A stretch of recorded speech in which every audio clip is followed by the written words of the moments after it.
Hi, everyone. We just saw the movie Civil War, the new A24 film that came out this week. We're joined by Patrick. Hey, guys. Thank you for having me. Yeah, Patrick is a friend of ours, and he's been interested in this film for quite a while because there's this cool character with red glasses. Yeah. But before we get into the actual movie, we just want to preface this by saying that we're going to be talking about every single part of the movie. We're envisioning that like the portion of this episode where we talk about the film lasts about 30 minutes. It would maybe work for you to try to skip ahead past that if you want to get to the second section where we just talk about the idea of Civil War more broadly in American culture. Civil War, basically. Yeah, we're going to envision like what we think it would look like. And we're using this movie as sort of like a springboard to do our first Silent Generation episode that's getting into sort of American politics, which this is good for me because I low-key am a politics nerd. I was going to say, I was surprised that it took us so long. Yeah, I guess a lot of it came from my trepidation of like not wanting to be not to wade into like political waters too much, but I don't know. Everyone just talks about politics all the time. I feel like I noticed that at work. No one seems to have the taboo anymore. I mean, I don't think it's that effective of a vehicle for change, which this is the point I'll go back to towards the very end. Our political system doesn't function that well. As someone who understands it, who like gives money to candidates, who actually like follows whether bills are being passed or not, which pretty much every bill I want to pass is neglected and everyone forgets about it. Yeah. So, yeah. But to start talking about the film, what were your first impressions? Or just your impressions, sorry. Leaving the theater impressions. I thought it was good. Our friends had really been hyping it up a bit. I didn't really like it that much, but I thought it was much better than it could have been. Like when it has such a strong central conceit, it's just like, oh, modern Civil War. You just get a lot of like, what I would usually say like curiosity clicks, but it's just curiosity showing up in the movie theater or ticket sales, I guess. Like people are just curious, like, oh, I wonder how they're going to do it. Yeah. And it felt like the movie respected you and it like, I don't know, was good in the end. Yeah. I thought it was fine. I liked all the big set pieces. Should I just wait to talk about the ending or? No, you can hop right into that. Yeah, the cool firefight at the White House was awesome. And that like has to happen. Like if they didn't do that, I'd be mad. That was worth my $20 alone. Yeah. No. Yeah. And the rest of it, I don't know. There's maybe some muddled message about journalists mostly acting out of self-interest or something. Yeah, I was interested in that. I think it really shows that like the whole like journalists are like the vanguards of democracy opinion has maybe become more nuanced with time. And we're like, they are humans, first of all. And they have their own like higher ambitions and their own like lower, base needs and ambitions. For me personally, the figures that I look up to is like role models. For some reason, a lot of them happen to be journalists, like Glenn Greenwald. Yeah. I really like Matt Stoller, although he's a little bit less of a journalist. Crystal Ball, too. I really respect them quite a lot. And it's not like I like mainstream news outlets, but these individual journalists are like people I look to as just like a source of inspiration. Yeah. Mm-hmm. I think it's like that's where journalism like overlaps with criticism, where like you want to hear someone's voice, like an individual person and their opinions. Like, I don't know, like newspaper outlets can feel kind of faceless, but if you like actually find a person whose writing you enjoy, like that's going to tell you a lot more about their political worldview, and like you can base your own in a way off of that. Yeah. I think it was kind of an interesting choice to have them be war photographers because they don't have anything to say. Yeah, they're supposed to be this partial, like non-biased thing, but as we all know, like the history, like there's always this dichotomy of like, war journalism is also a form of propaganda, basically, in terms of how it's used. And like that goes back to the original Civil War, where like that was the first like American war to be fully photographed. I think there was some European conflict before that where we have photos of. But yeah, like the big Civil War photographer, I forget his name, but he would like move bodies around to make them look cooler and stuff. So yeah, it's always been like that editorializing is going to happen. Yeah. I really liked the angle on journalism. I think just because it brought up a lot of ideas that I think can be found in like the visual studies field. Like very early on in the film, I started thinking about this piece that's in the Museum of Contemporary Art. It's part of the permanent collection. It's a piece by Alfredo Jar, and it's on the photographer Kevin Carter, who photographed this very famous image of a starving African child huddled in a ball next to a vulture. And so it's this work, and generally Alfredo Jar's work deals with ideas of the media, like covering environmental catastrophes and things like that. But this particular piece is on this South African photographer who took that photo. And it's about him. He ultimately committed suicide because of like public pressure of like questions of like, who is the child? What happened to them? Mm-hmm. It created immense guilt in his life. But the piece, it does something really shocking in a way where like, it's just a video, but it's surrounded by all of these lights. So you enter the room, you get sort of absorbed into the topic of Kevin Carter. And then right when the piece reaches this climax, the lights flash. And it just like really like stuns you. It's one of the best pieces I think in the MCA's current collection. But I think that's probably very well done. I feel like almost I'd find it hokey of like, because then they turn it on you basically. It's like, oh, you're the subject of the photography. How would you feel if you were having that being taken of you? But yeah, the idea of like a single famous photograph, they use that. They reference it kind of offhand in the movie. Like the lead character by Kirsten Dunst, Lee, she is famous. Like what propelled her to fame was this photo. They say like, your amazing photo of the Antifa massacre. Oh yeah. That was the only one that felt a little bit hokey. I felt like it was just very believable. The whole like Civil War system they built. Like if you just suspend your disbelief on little things like California and Texas coming together, but we'll talk about that later in the episode. I kind of liked that line left it completely open as to who's perpetrating the massacre. Yeah, I think that was a good point there. Yeah, the title of it does. Yeah, I think. Yeah, they probably did the best thing they could have in that. Like, if she's gonna have a famous photo, like you have to have something recognizable and something vague in it. Yeah, it's always like it's hard. I think it's a very hard thing to write in a fictional world. A flashpoint historic event. It's hard to write a 9/11, a My Lai, like something that like has that ring when we don't live in the world where it has that ring. Yeah. You have to try and like conjure it. Yeah. Also, I do think real life is more complex than fiction, particularly biographies. Oh, yeah. But I think they did a very good job with their world building. But another photographer that did come to mind when I was watching the film was there was also this part where the main character, Lee, they were getting shot at and they all had to hit the ground. And she started using her camera lens to like scope out what was going on around her because she had like a long range lens. And it made me think about this other photographer, Richard Moss. Have either of you ever heard of him? No. Mm-mm. He's an Irish photographer who does art that's like a bit documentary in its nature. He photographs African warlords and he does so with infrared film. And the infrared film that he uses turns everything pink. It was developed as this sort of military technology that was used to, like they would take aerial photographs of jungles and then they could see where like people had moved because the vegetation would get damaged as people moved through it. And infrared and that color spectrum, the vegetation loses the pinkness. It turns a different color. And so there's this military technology. He started to take photographs of African warlords with it. It kind of fit together. But he also did this other piece with this extremely long range camera that is actually classified as a weapon in the United States. He had to get like very high level permissions to start using this type of camera. But yeah, he's someone who I think his work plays between both photography, documentary, and war in a way that I think resonates with the A24 film. What makes the camera a weapon? I gotta... That stood out to me so much. That it could be used from so far away. It's spy technology in a sense. Yeah. Oh, yeah. Yeah. I saw a video of a dude recently who was taking flash bulbs from old like planes during the Korean War for surveillance. And he built a little gun where he could put a flash bulb in and hook in a 9-volt battery. And if you hit somebody with that, they're just permanently blind. It's meant to light up like multiple square miles of jungle. Oh my God. Yeah.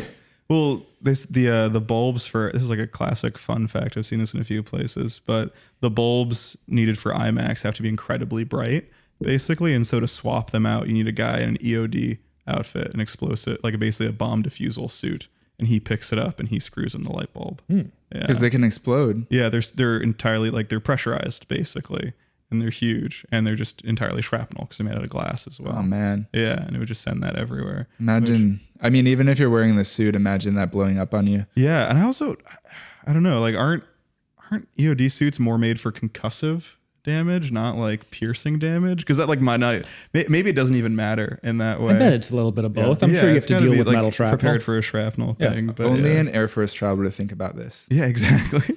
That's another thing is I always secretly enjoy watching military hardware in use, and that was fun in this movie. Like, I don't know. I used to be into guns as a kid, and then I turned away from them. But like seeing, I don't know, everyone doing tactical shit in the movie is very cool. Yeah, like, I don't know. One thing that they did, there's a guy who they're attacking the Lincoln Memorial, and a guy gets on his knees with a rocket launcher. And I was like, all right, this is a real test, because that's a Javelin rocket launcher they have there. If they're just Hollywood people and they don't know anything about weapons, they're going to have it just shoot a straight rocket into there. But they do it how a Javelin actually goes. It shoots a short distance, it then tilts, goes up, and then, well, it's supposed to hit from directly above is the idea, but they have it kind of hit at an angle. And I'm like, good enough. They did some research, but it would be lame if it went up and then hit the top of the Lincoln Memorial. That just wouldn't have the same effect, basically. Yeah. Yeah. I'm surprised they didn't, like, there wasn't a scene where the Washington Monument gets destroyed. Yeah. I thought they were leaning towards that. I thought that was like, all right, do the next one. Yeah. But then that would be too, like, I Yeah. don't know, paint by numbers of like, here's this getting blown up, here's this getting blown up. They show it so much in the background of all those shots. It feels like they want you to expect it too. Yeah. It felt like they were like, they'd leave a few crumbs or something and then like, no, we're not going to do that. It's too on the nose. Because there has been like that, those two movies, like, oh, actually there were some twin movies. Olympus Has Fallen, and there was another like White House Gets Invaded movie. But they were just like, they were firmly like action movies. They weren't Alex Garland like directed A24 vehicles. So I think they did more. I'm sure those movies had just like gratuitous like rocket launcher into George Washington's face, like on a statue or something, that kind of stuff. This made me think of another movie. I'm going to look it up just to be sure, but I think it's called Battlefield New York. Have either of you seen that? Yeah. Isn't that the one? Snake Plissken? I think that's Escape from New York. Escape from New York. Oh, no, it wasn't actually Escape from New York, but I've seen Escape from New York too. Yeah. Because it was from that period of the 80s where sequels were better than the originals. Yeah. Oh, yeah. T2. Oh, that was in the 90s. Yeah. That was in the 90s, yeah. But no, there is this other movie that I once saw. It was posted on Netflix, but it's of like Brooklyn getting invaded. And it's just like implied that it's like Southerners who hate POC people.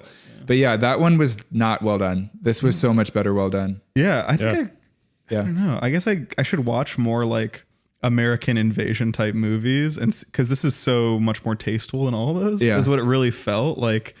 Also, I mean, iconic scene, the like blonde woman with an American flag being a suicide how bomber. cool was that? You got it. Like you get one of those. Yeah. Like you have to reference that in some way. And I think that one of the themes they could have done more, but I don't know, that could have been a misdirection, is that like the stuff we do in other countries is coming home to roost for us. You know, the cultural idea of a suicide bomber is just not something we had in America until it would like kind of spread by osmosis back to us from our interventions in other countries. Well, you know what researchers find for suicide bombing to occur in a culture, usually there has to be a component of them being invaded or occupied.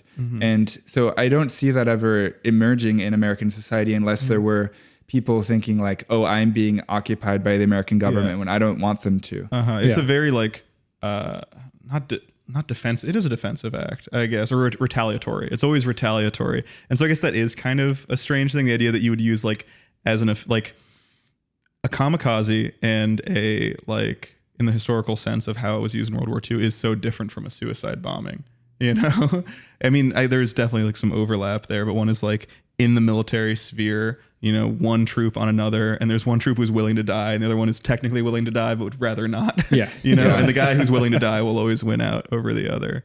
That's actually a broader theme towards the end of the movie, is where the lead character Lee like has this breakdown basically where she's, you know, steely in her reserve the whole movie, and at the end it actually like hits her like the, you know, the fact that she can die, she has humanity. And I love that trope in movies. I always like when there's a character who has no fear of death and they're weaker because of it, and then they gain a fear of death and they're stronger because of it, because they care about things around them. I just like that in general in movies. When she was having the breakdown, I was actually crying. Oh, wow. Which is very rare for me. I don't cry really ever. But no, this movie was like highly emotional for me. I did not go the way that I expected. I think we're still having fun, but I was like in the middle of the movie, like crying, being like, this episode is not going to have the like upbeat, like fun culture. The levity that people come to us for.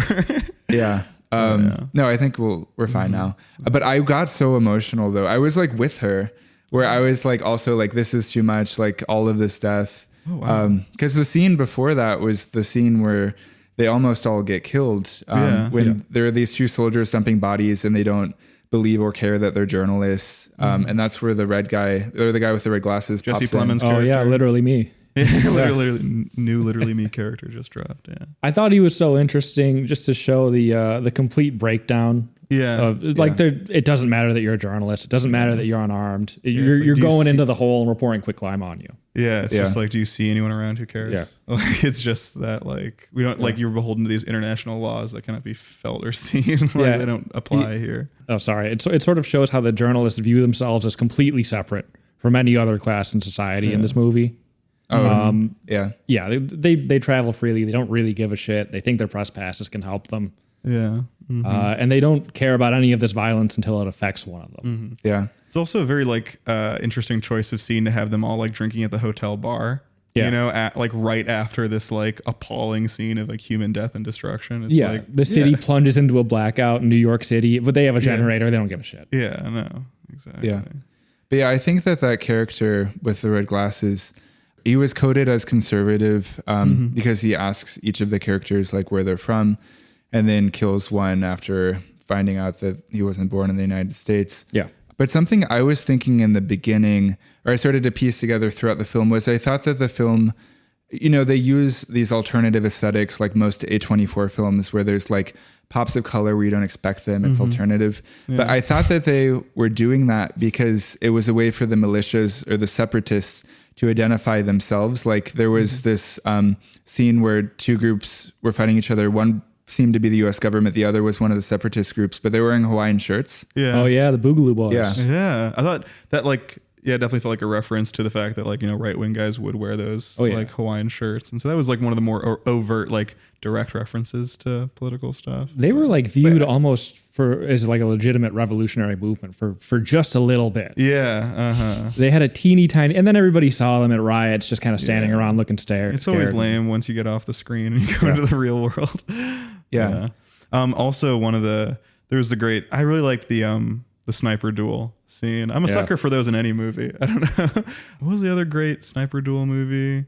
The Hurt Locker has that. Yeah, that's more of a bomb disposal movie, but it has that sniper exchange. There's a cool part in that where, the sniper has a spotter just over his shoulder. Yeah. And meanwhile, Kristen Ritter, or I'm sorry, what's her name? It's Kristen Ritter is standing there with her long range telephoto lens, just doing the same exact thing effectively. Kirsten Dunst. Yeah, there we are. Yeah. No. Yeah. Sorry. No, it's all right. We can edit it back in. I wish it was Kirsten Ritter. You mean Lee in the movie?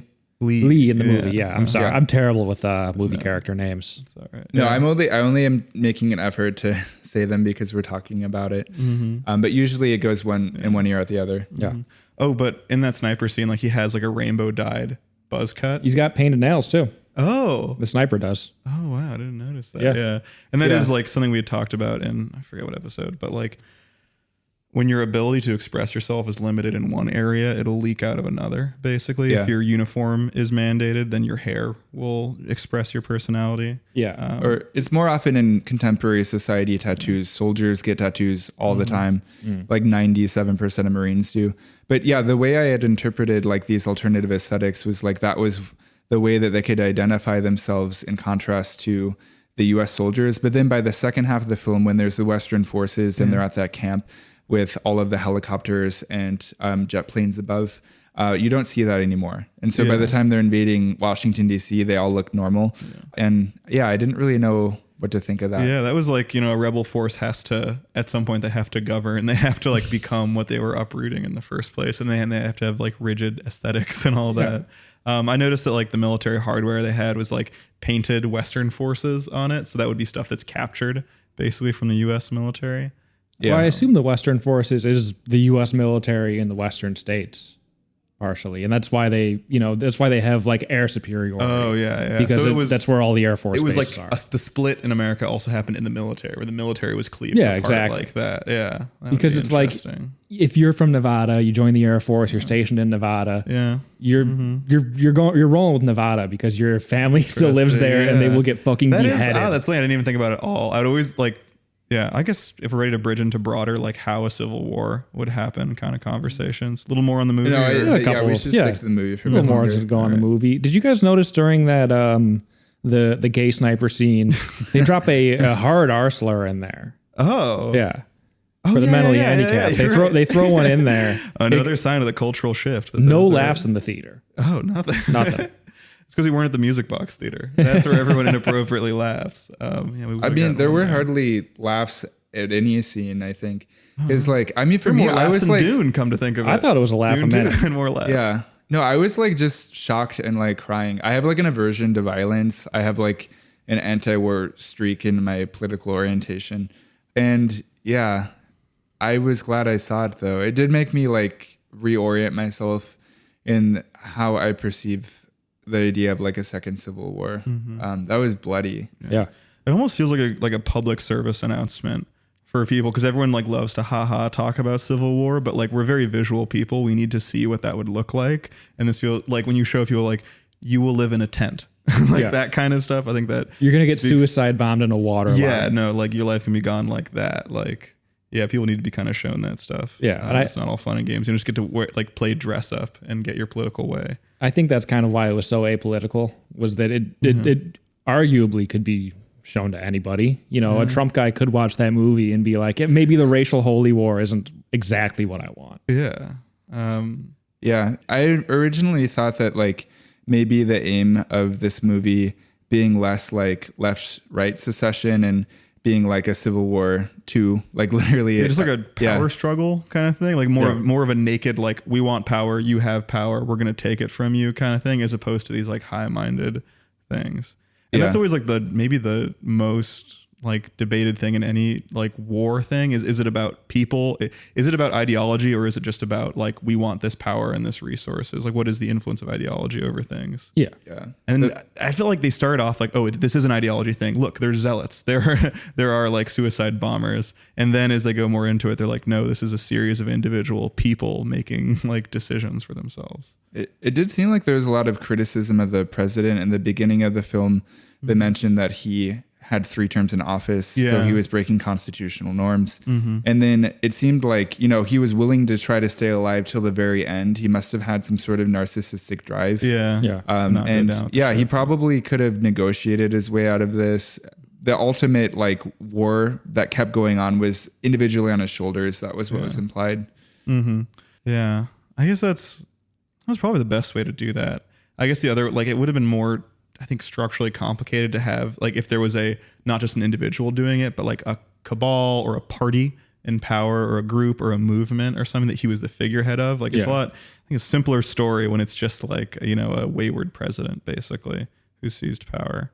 Yeah. And then showing that the American forces desert him in the end shows that he's not this charismatic leader. He was probably just a despot who had his thumb on people, and then people switched immediately. Was he somewhat Trump coded? Did you guys notice that at all? They could have done more. They could have made him much more Trump coded. They almost no, he seems like Trump coded. I would say classic TV, not TV or movie president. You give him gray hair, medium height, medium build. Maybe it's just the one line in the beginning where he's many are saying it's the most decisive military victory of all. Yeah, when he does that. Okay, he's doing Trump. Be on to something. Yeah, and maybe that's a politician react in a post-Trump world.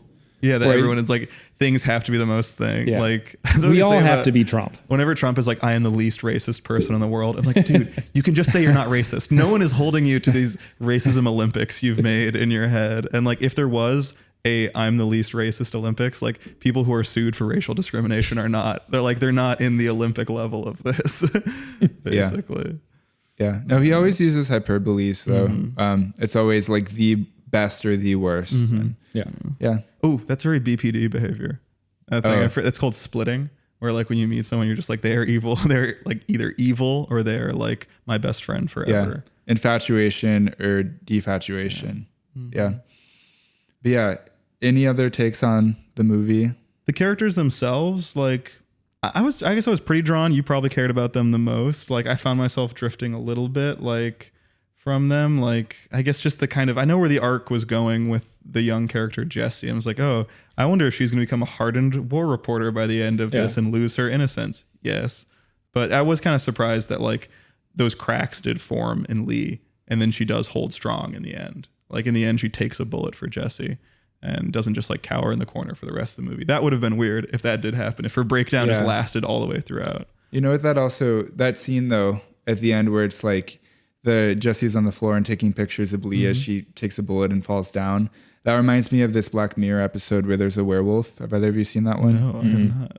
It's from the most recent season, I think, which was better than previous recent seasons. But yeah, there was this episode about like paparazzi following a celebrity to this like remote cabin, and they're like, "What's she doing there?" And they like break in and find her chained to a bed, and they're like, "What's going on? Are you abused?" And then she's like, turns out she's a werewolf, and then she gets out of the chains and kills everyone. But yeah, someone takes a photograph. I gotta get back into Black Mirror. That's like, it was boring me so much. Like I stopped watching and always tell people like, I hate Black Mirror, because it's just like you watch every episode and it's like, oh, I wonder if technology is going to be dehumanizing in this. Like, oh wow, it was at the end and in the exact way I expected it. Like I remember I walked in, like watched the first 10 minutes of it, called the end and walked out, and then my friends like after it ended like, yeah, no, that's exactly what happened. Like it's just it can be a little too like moralistic and paint by numbers sometimes, but that sounds great. I like that. I wouldn't have expected a werewolf. Yeah, no, I've liked Black Mirror. I think it's one of the few good Netflix shows. I generally think Netflix kind of sucks, even though I am obviously watching it. But yeah, one thing in the film that did not meet my expectation is generally I love media that involves world building and politics, and it is about different factions. Like think Avatar: The Last Airbender. People want to be sorted. This is why young adult literature exists. Like Divergent, all that stuff. We want there to be like 4 color-coded types of people. We want the main character to float between all of them and learn their ways. Like in this movie there were 4 different regions.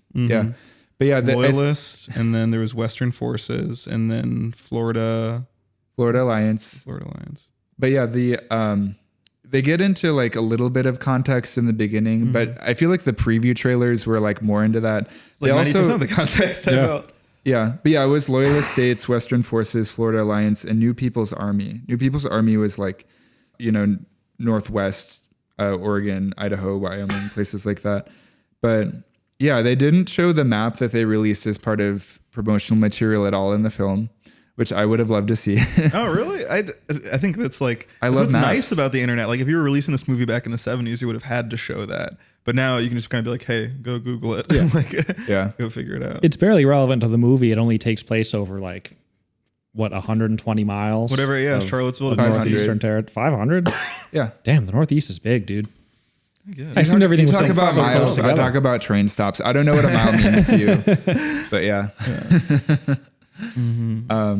But yeah, I would have appreciated the map. I mean, when the Ukraine war started, I was looking at their Wikipedia page every day to see like what regions of Ukraine that were getting invaded and were occupied by Russian forces. Not that I'm like I was interested in that as much from like, I mean, honestly, I'm not as interested in like anti-Russia sentiment. I mean, they shouldn't have done that, but I was just looking at it from the sense that I love maps. I've always loved maps. I've ever told you, no, I know for a fact I haven't, but I once like attempted to curate a show on like map art. We had like 12 artists. We didn't get selected. We got into like the runoffs for this exhibition. But yeah, it was going to be called Hyperobject Cartography. That sounds like an art thing. Yeah, you got the title right. That's definitely, Yeah, hyperobject it's basically when something is so big and so large that it cannot be understood by an individual observer. It takes large scale data collection. So like the climate. Like you as an individual can understand the weather, but a hyperobject is like the climate. Oh yeah, it can't be like... Yeah, but yeah, that's what a hyperobject is. But like I've always loved the aesthetics of maps. I mean, that's part of why where my interest in trains comes from. It's because I just look at Google Maps for fun. I look at Google Maps for fun. I was just talking to a friend about this. Like the Google Earth iPad app is like, I feel like an iPad kid when I have that open up. You can go in 3D, you can zoom around and stuff, go to random places. Or actually, I prefer Apple Maps. I should have specified. Oh, yeah, no. Wow. Actually, it is very tight. I will say Apple Maps. Like they really have the info down. Well, they're better with public transit. On Google Maps, their public transit looks jank, and they don't update it as frequently as Apple Maps. Damn. I didn't know this. Yeah, I would always, when I was in the fraternity, like we had to do these like getting to know you things with guys. You had to like have a one-on-one meeting with each of the guys in the house, and I'd always have them like show me Google Maps of where they grew up. Like, all right, where'd you guys hang out after high school? Like after class got out. It's like a very easy way you can kind of get a sense of things. You can really like see. I don't know. I'd say most people were from suburban environments of some form, but when someone wasn't, it was very like, oh wow, you just went down the block to there. Yeah, because my school drew a lot from like the southwest side of Chicago. Wise. Makes sense. But, yeah, maybe we should get into the idea of Civil War in American culture. But first, just to conclude, let's each rate the movie out of 5 stars. Yeah. You first. Me first? Okay, 5. Wow. It was what I wanted, honestly. I was very impressed with it because I only like get excited about 2 movies per year. Yeah. And this, like, it had so many elements that were well done. It was like the music would oftentimes like line up with things in the movie. It just like, it was so well done. Did you guys notice they used 2 suicide songs? Right as they were driving out of New York and also at the very end. Oh, yeah. Yeah. I didn't know that. That's just, that must be like someone's favorite. Because that's like not like a, I don't know. They're everybody's favorite. They're great. Yeah. But it's such an odd choice to use them twice. What's their biggest song? I used to have it on my, like, probably like Ghost Rider. Oh yeah, what do you rate the movie? 3 1/4 stars. I was gonna say 3.5 for me. Actually, that's not me being rough on it. I don't even think a 2 is that bad for something. Like, I don't know. It was good, but I don't know. I just watched Hundreds of Beavers on Wednesday, and that really blew me away. A lot lighter of a movie, but it's a lot of fun. I do recommend that. Yeah, I just watched Frankenhooker. That was 5 stars. That is. Yeah. Now that's is that a horror film. Oh yeah, schlocky, like midnight horror comedy. Yeah, it's more rubber gore than horror. Nothing's really scary. Yeah. But yeah, I liked the movie fine. I do think the message was a little muddled, and I guess it's pro-journalist, right? Is that the idea that I was supposed to take away from it? No, I hate journalists so much that I was just like, yeah, it's a movie about how shitty they are. No, maybe it is like a little like observer kind of thing. It's like a litmus test to yourself of what you see in it. It's a movie about people who trade pictures of dead bodies for money. Like that's that's what they do. Well, that's one of those like definition things of like you can call life insurance agents gamblers on death. You know, like you can always kind of rephrase it differently. But yeah, I also think that full circle element from the movie where like, oh, if I die, will you take a photo of me? And then it turns around in that way that she takes a photo of her as she dies. I didn't catch that somehow. Yeah. No. When I noticed it, I was like, that's a little on the nose. But I don't know. You think you got to kind of, complete the loop sometimes with those. But yeah. Telling on myself a little bit more. It does seem like Kirsten Dunst's whole thing was she was saving herself. At the end of it, she sees the young journalist as kind of an extension of her or a recreation of her, and that's why she does it. I could see that. She's had plenty of opportunities to help people throughout, her photo. She watches guys getting necklaced in Gambia or whatever. Yeah, she's pretty chill about all that. Yeah, that was an interesting thing to me as well, is that like I think the implication is that Sammy's death is what causes her to have this panic attack at the end. That's the line I drew there. Yeah. But yeah, and the idea is like, all right, so a guy getting burnt to death in a tire, like that doesn't like dent you. 75-year-old man. But a 75-year-old guy who's really sweet and is in all the A24 movies. But he dies, and then it's something else. Okay. All right, Civil War more broadly, the idea of a modern Civil War. Okay. We'll hop into that. To begin with the second part of the episode, we should probably begin by exploring the idea of a future American Civil War and just start thinking about like what factions we think would develop from such a scenario. Because in A24's film, I think it was in a horseshoe way, in a way, or they never explained it. They really never did. I thought they might. Yeah. But the way that I've interpreted the A24 map, which they have said that like California and Texas, the Western forces secede first. Those are in American society. They're the two biggest states, and they're seen as being in binary, where they're both polarized and they both represent two different visions of America. And so them seceding together is that horseshoe theory in practice. Yeah. Which I've actually always been a bit privy to horseshoe theory, because I view myself as being very far left. Like whenever I see that like, oh, AOC, Pramila Jayapal, Ilhan Omar, they're working with like Matt Gaetz or Marjorie Taylor Greene on a bill. I'm like, I like that, because honestly, like I do think the districts that they represent are some of like, they're some of the most impoverished in the country. Both like both sides of the political spectrum, they represent places in the country where like, in order for things to turn around, we do need a large scale societal shift in some way. And like, I think that like they're going to find solace and they're going to be able to work together better than if they're working with people in the middle. Yeah. It kind of reminds me of a episode of Upzone I was listening to, which is this podcast, these guys, Strong Towns. They talk about like urban planning from like a light, they try and hide it, but it's a light paleo-conservative perspective is what I'd say. But they're very sharp about it, and it applies to everyone. They really try and rise above the political binary. But he was talking about this study of, in 2016, they only looked at small towns. And small towns are mostly going to go Republican. So it's not really worth it to look at if they went for Trump or Hillary. Instead, they looked at their primary data of if they went for Trump or the other like interchangeable bog standard Republicans. Ben Carson. Yeah, no, like that kind of stuff. And it was just such a jarring difference between the towns that did and didn't. And they were all like, everywhere in America, small towns struggles with deindustrialization, but some are hit like a brick and other ones are just like, oh, our industry actually is one of the few still running in America. And you could just like all these different like census data and stuff. And they did interviews with people. Like one of the things was like, people in like Trump primary voting places often reported being Christian, but rarely went to church or knew anyone from there.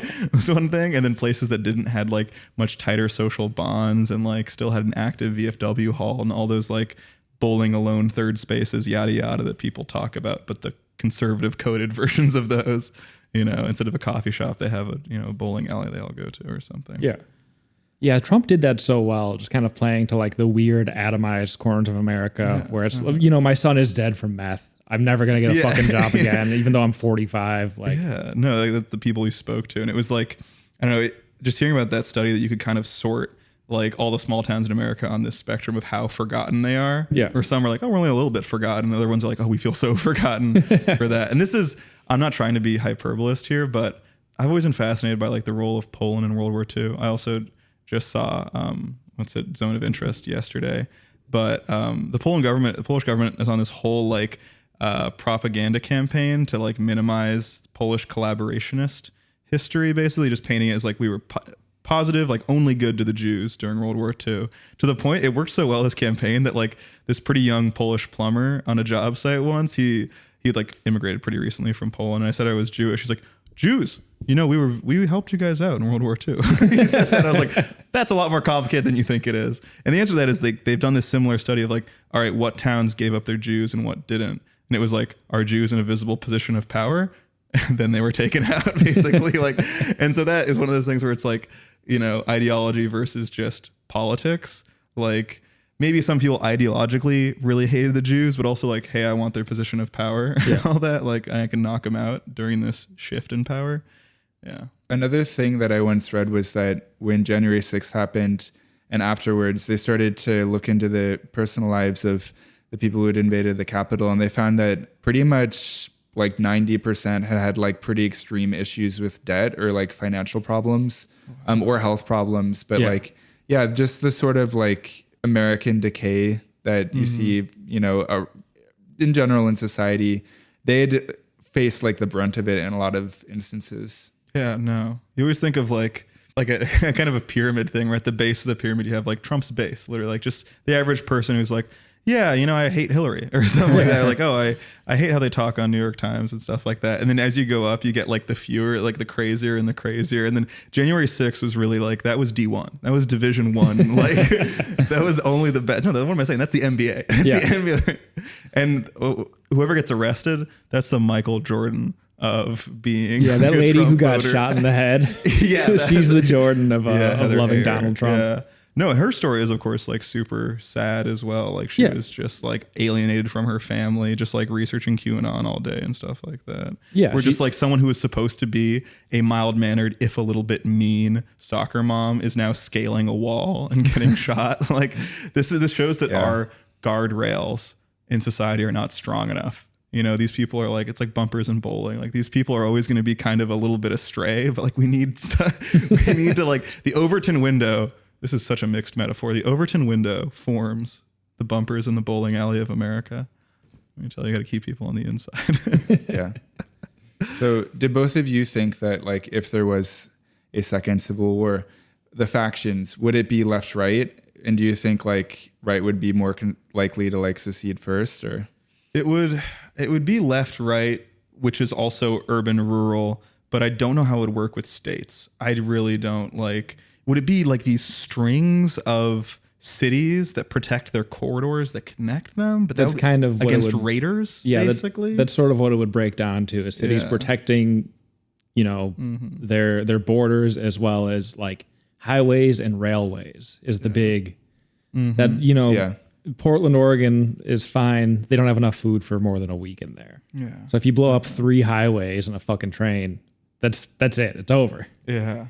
But then, the idea is the rural places wouldn't have like the military hardware is a big toss up. Who would get the military hardware in the Civil War thing? The military is the big unknown here. Like when it comes to like waging war in America, which like America is good in the way that we don't have this like tight block of the military that it moves as one unit. It couldn't perform a junta, like there's already 5 branches now. So like, I don't know. It's hard to know where they would lie. And we haven't had like a charismatic general or anything. America doesn't often have that fear. And whenever there's a State of the Union, they always look like such jerks. They're just like looking all grim and like not clapping or. Oh, they gotta look grim. Oh, it's like you gotta look like your general from Central Casting, basically. Like they look dangerous. I don't like that. I thought an interesting thing that people later, like in review, complained about Obama for you wouldn't expect was he leaned too heavily on generals for advice. It's something you'd think that like a Republican would do that because they always like love the military more, quote unquote. But as we kind of know, the Democrats love like the military industrial complex as well. And so Obama, kind of knowing that he had absolutely zero military experience, like heavily leaned on his generals, maybe to his detriment. Yeah, underneath his administration, the country went from 2 to 7 armed conflicts, none of which were authorized by Congress. But it's like there's this sort of catch-22 where if someone wants to be a politician and they don't have elected experience, that's kind of a good thing because politics as an institution corrupts anyone that touches it. Yeah. They're going to have better intentions initially, but they also won't know like who to listen to. Yeah. Because you do have to rely on other people's advice. And if you take the advice of the military, you're going to get led down like bad paths. Yeah, exactly. But I've always thought that like the way that civil war is generally framed in the US is like, it's going to be the South seceding a second time. But I've always been skeptical of that because the world is more complex than that. Yeah, it's like, have you been to Wyoming? they are technically as north as it comes. And they're like, I think we talked about this with David, maybe on that episode, but everywhere is the South, basically. We're like, since Southern rural culture was like the last to survive, basically, like it has been re-exported to the North. And so if you're in a rural place in the North, you feel closer to the South. Yeah. In your music and your fashion and everything. You can go to rural Michigan and they all have Southern accents. Yeah. It's unexplainable. I mean, my grandparents in upstate New York, they own Confederate flags I see up there. Yeah. But yeah, I do envision a potential scenario where like the left-leaning states of the country secede if, say, like the Supreme Court and the judicial system really impedes on like what the general country wants. Like I can envision that being the scenario in which like the left-leaning states like leave the union. But another thing I think would happen in terms of like factions is that there would likely be a few states that want to be independent after the crisis. Like probably the bigger ones are more likely to do that, like California and Texas and Florida. I do think that like Illinois and New York would stay in the union or whatever would kind of be the idea of the union. Chicago for sure would. Downstate Illinois talks about splitting off from us so often. Constantly. Yeah, they really see us as an albatross around their necks. Oh, of course. Yeah. They think all their taxes go to welfare here or whatever. Yeah, no. Other way around. Like Nathan knows about this. Yeah, the way the math works out that like we subsidize the rest of Illinois. Yeah. Basically. But you bring that up, people get touchy. But yeah, so the Boss-Wash corridor, as they say, like that's a shoe-in for loyalist, of course. Everything from Boston to Washington is going to stay in there, no matter how like lightly red their outer ring suburbs might be. Like that's going to be a center of control, and then some kind of line out to Chicago, because Chicago needs to be connected to the main mass, maybe through Pittsburgh, I would say. Yeah, which despite being Rust Belty, I don't think they're still a city. They didn't go for Trump or anything like that. They're gonna maybe just the Great Lakes. They're pretty important strategically. Huge body of fresh water, shipping channel. Yeah, nuclear power. Yeah, in this region as well. There's this idea that like a civil war can't happen because like of the the urban rural divide. I don't really buy that though, because in our country, like elites have so much say over what happens, and like popular opinion doesn't seem to matter. And so if like the elites of the left and the right both like see each other as being mortal enemies, that's all it would take, in my opinion. Yeah.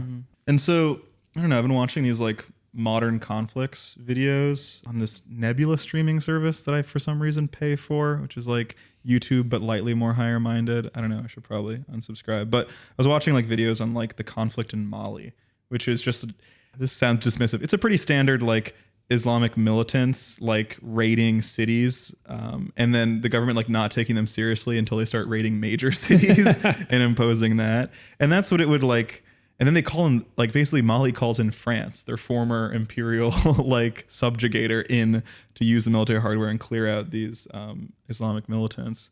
But yeah, the idea of like rural extremists coming into these cosmopolitan cities, like at some point the Islamists take over Timbuktu, basically, which is wild. They're like, oh, whoa, Timbuktu, I forgot about that place, that it's a real place.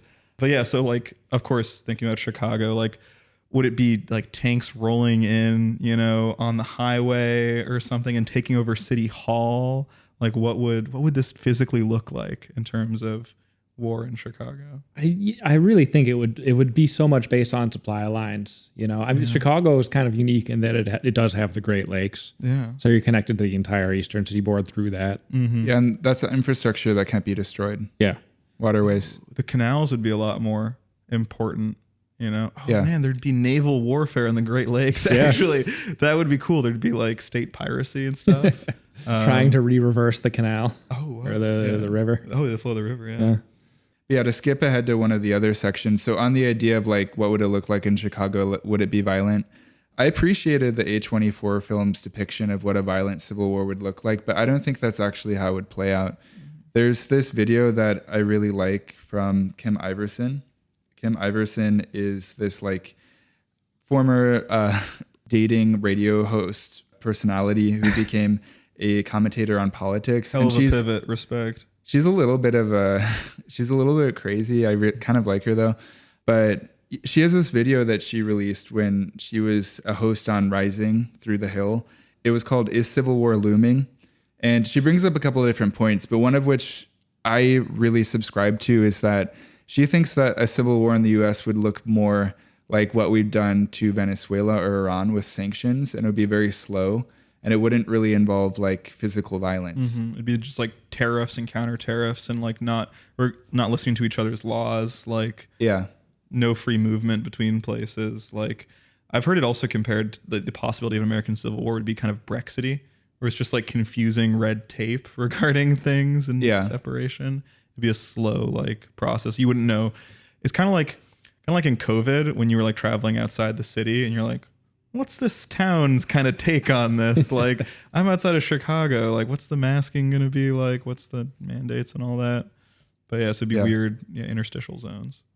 Yeah, and like there could be like localized violence, but yeah, what she said in the video is basically like she envisioned the judicial system, the Supreme Court, putting something into law that individual states didn't want to agree with, where they're like, you have to do this. And then the states would refuse, and then like federal funding would be cut off. And then slowly over time, the different court systems and the different branches of government just like stop agreeing with each other. Yeah. You spoke on that a little before, but I don't, what kind of law do you think could really spur that? You know, I don't see people taking up arms for legal weed or even like abortion, you know. I think that I wouldn't have said that about abortion, but like the way that really got people like fired up with the repeal of Roe v. Wade, like that might be the issue. It sounds like it's like a dark horse candidate for the issue. You think it would be something as crazy and as a part of people's lives as like slavery. This is something that abortion is something much more talked about than seen. The effects of it are kind of unseen in that way. It's something that happens in the privacy of a medical office, like that has blacked out windows, you know, and all that. Like it's not visible in our life. It is only talked about basically. But I think it could drive a big enough wedge between people. It's what, half of all men and let's say 3/4 of all women are the ones who would take up arms. Like, I don't know. And like we've been doing abortions without doctors for millennia. Yeah. You know, unless they outlaw wormwood or something like that. You're still going to get them. Modern medical procedures are safer, and people don't want to have to resort to like eating berries. Yeah.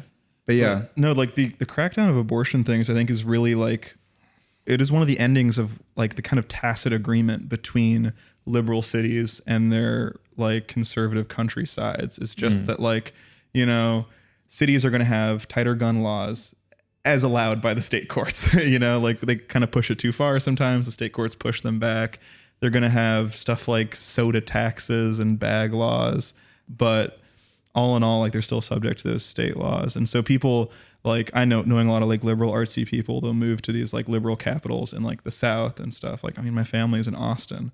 And then, you know, once Roe v. Wade was repealed, they're just like, oh, like, oh, they're serious. Basically was their take about like the right, like the more conservative base out there. And so I think I think we're going to see a little bit of a brain drain maybe of, like women don't want to be stationed in these places, like you know, all these tech companies and financial companies relocating to Austin and stuff. But like, I think a lot of like women would like factor that into their decision to go to a place like that. Yeah. And have you seen like the stories about like tech companies in places like Austin where they're like, hey, if you need an abortion, we'll pay to fly you out. It's covered by our insurance. That is one of those things where it's like money doesn't solve everything. And I'm like, is that true? Yeah. Like, I think that like, especially the amount of tech company money, like we'll just throw money at this and it'll go away. Yeah. And what would end that, like, you know, it's kind of a back and forth kind of thing, is that if laws tightened again and states tried to enforce like leaving their state to access abortion services as is being legislated right now, like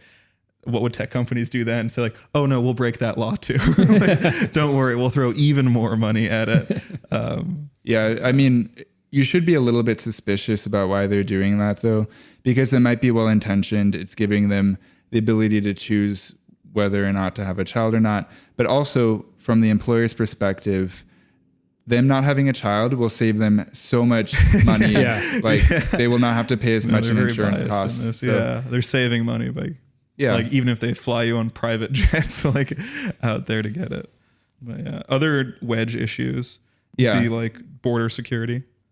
So for this section we're getting into sort of like what real life sort of scenarios we think could potentially lead to a second civil war. And what we've seen with recent developments with Greg Abbott in Texas with the southern border with Mexico, there's been like a potential like hotspot where there could be a clash between state and federal troopers because he erected a barbed wire fence on the border wall, which the federal government said he couldn't do.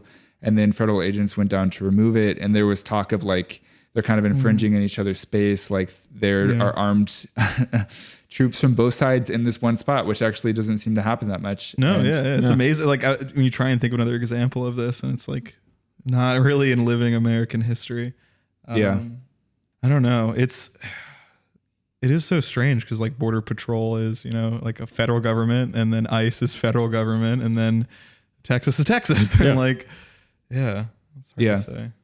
The migrant crisis and the abortion crisis, I think, could maybe lead to a path where this maybe could happen. It's not like it's at our front door, though. We would need years of escalation for it to get as serious as like what we saw in the movie. But Then you mentioned the docket, this Greater Idaho movement. I didn't know about this at all. I don't pay a lot of attention to Idaho politics. Well, it's Oregon. Counties in Oregon want to join Idaho. And that's like goes back to what I was saying, like kind of the tacit agreement. Like I thought that states had just an understanding that like, no, we need liberal cities and conservative countrysides. They kind of balance each other out in a nice way. They make sure the taxes aren't too high and that like, you know, everyone still has rights and stuff like, but people are like, no, we don't want that. We want to win. Like we don't want this to be a fair fight every year. Like we want domination. Well, rural Idaho especially has just been getting packed with like white supremacists ever since, God, what is it? Since before Bundys? Ruby Ridge. What is it? Eamon Bundy? No, we're going way back before that. Ruby Ridge was a like a white power dude who wasn't really tied into that stuff, but like adjacent. Lived in the middle of nowhere with his family. Some Fed got him to saw off a shotgun like a 1/4 inch shorter than was legally allowed. Man. So the ATF shows up and shoots his dog, right? His kid freaks out, fires a couple shots into the air. They shoot his kid and then his wife. God, what's his Randy Weaver is his name. He still tours around. You can go to a gun show, I think if he's still alive, and like meet him and shake his hand. Yeah, and he's a big inspiration for like a lot of right wing sovereign citizen guys, that whole kind of thing. Yeah, and I don't know if you guys know much about the Cliven Bundy and Eamon Bundy. Oh yeah, yeah. So they were ranchers in northern Nevada, and so there's Bureau of Land Management land out there, federal government owned land. People don't realize that like Nevada, I believe 60% of Nevada is owned by the federal government. Mm-hmm. I think Utah has even more, I want to say. But yeah, and so ranchers like to just graze anywhere, but you can't graze on BLM land. You have to, graze on other land. And it just got, basically the Bundys were always kind of a sore spot in this ranching community. They're one of the most recent families there. Other families, their history goes back 120 years or something. And the Bundys came back like just like in the 30s or something, which is recent for them. And they were just much more tuned into like political stuff. And they kind of built this whole like world around them of sovereign citizens from across the country who basically came to their defense to keep like federal agents off, basically, and had to stand down. 6 months or something? Yeah, they were all holed up in there. Yeah. That was close to being really bad because Waco without the child molestation is sort of what it takes to kick off a civil war. No, yeah, I would say so. I don't know. I was reading something about how like everything goes back to Waco. Yeah, basically back then. I did not realize what a flashpoint thing that is. It's not like, yes, individually it was about this one guy and his one esoteric belief in Christianity, but it like touched all these other things. And then I didn't realize that was the impetus for the Oklahoma City bombing. Yeah. And so all these other things, it seems like it's this background radiation that keeps on affecting things. And did he influence the Unabomber? Or no, timeline wise, that doesn't work. No. But like, this is like every like right-wing reactionary can like trace their origin to that. Like Alex Jones, like it was like, that is what caused Alex Jones to like go on the path in life that he did. Yeah, even like boomers, if you meet them at gun shows, older right-wing guys, they remember it, and that's kind of the moment they really lose faith in the American government. Yeah. Or they burned all those kids so they wouldn't get molested or whatever. Yeah. And on a more smaller scale, like it really is, this is kind of a departure here, but like with Waco, this is me just knowing too much about this case, but like if they had just waited a few more days, he was doing this weird religious thing where he was like decoding some texts. And if the FBI had actually waited and like let him do that thing, I think he would have surrendered peacefully. Yeah, I believe that. But the FBI has this thing like in the way that they teach like interrogation or like hostage exchanges and stuff. Like you don't believe anything they're saying, basically. Like you don't think about their worldview at all. But if like the FBI had inhabited his crazy worldview a little bit, they would have understood how to work within that. But their whole thing is like, no, leave that all at the door. This is about two people exchanging deliverables, exchanging like, different rights and stuff. So it's like, no, you have to listen to crazy people to work with them. Like, the US government doesn't factor in culture and like military exercises, whether it be like internationally or domestically. Like they don't think about culture because anthropologists